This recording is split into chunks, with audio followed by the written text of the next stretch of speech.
Yes, watu wetu wa nguvu, watu wetu wa Kenya, hapa ni Kopro Mjanja Show Life. Na hii ni magidhaa saa 12 na dakika 55. Leo iko ni tarehe 18 mwezi huu ni wa 5 mwaka wa 2026. Watu wangu wa Kopro Mjanja pale Show Life, ninawashukuru sana kwa kuweza kufika 1500 subscribers. Nilikuwa nataka kusema hivi, bei ya mafuta na bado tunaendelea kuandamana, na bado kama mafuta itashuka tunaendelea kuandamana mpaka dakika ya mwisho.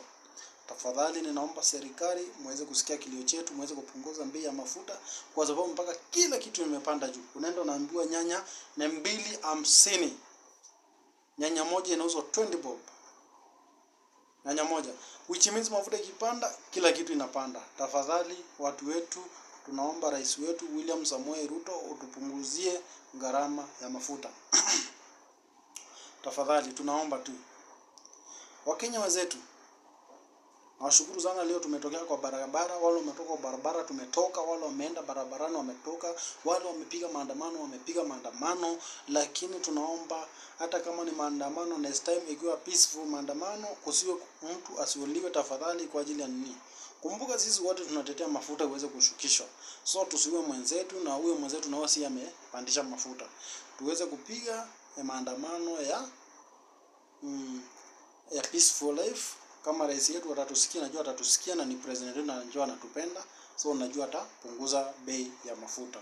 So ninaomba watu wetu tuweze kupiga maandamano ya amani.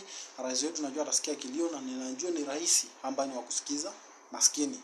Ninaomba tuweze kushughulikia hilo na tafadhali. Ninasema asante sana kwa hii kufuatilia channel yangu, na kama bado hujafika katika jamii yetu ya kusubscribe, hapa chini kuna neno subscribe. Bonyeza hiyo kidude na utakuwa umeungana katika jamii hii.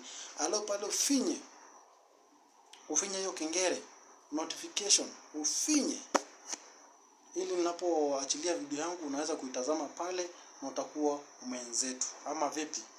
So jaribu sana tuweze kuungana na wewe na tuwe kuwa pamoja. Uweze katika video yote unakutana yangu, tafadhali jaribu watch vizuri, ujaribu comment pale chini, ujaribu na hata ucomment useme ni nini ambacho mimi ninachoongelelea hapa. So mimi nashukuru sana na tuendelee kushikana mkono, tuweze kuwa pamoja na tuweze kusonga mbele. Najua mambo itakuwa fiti sana. Nashukuru sana walionifikisha hapa nilipo 1500 subscribers. Nashukuru sana. Sasa hivi views tunaelekea 1500, 500,000 views. Na naamini kwamba before mwaka ishe December tutakuwa tunaingia pale 10,000 subscribers or 20,000 or 30,000 subscribers. Mkinishika mkono na kwa upendo wenu ninajua tunaenda mbali. Asanteni sana na mbarikiwe na tuwe na maandamano peaceful, na tafadhali Kasongo shukisha mafuta. Na ambao najua rais wetu ni mzuri sana atashukisha, ambaye anaitwa William Samoei Ruto. Tushikishie mafuta, tunakupenda na wewe ni 2 term. Jaribu utushikishie mafuta. Tunakupenda sana. Thank you.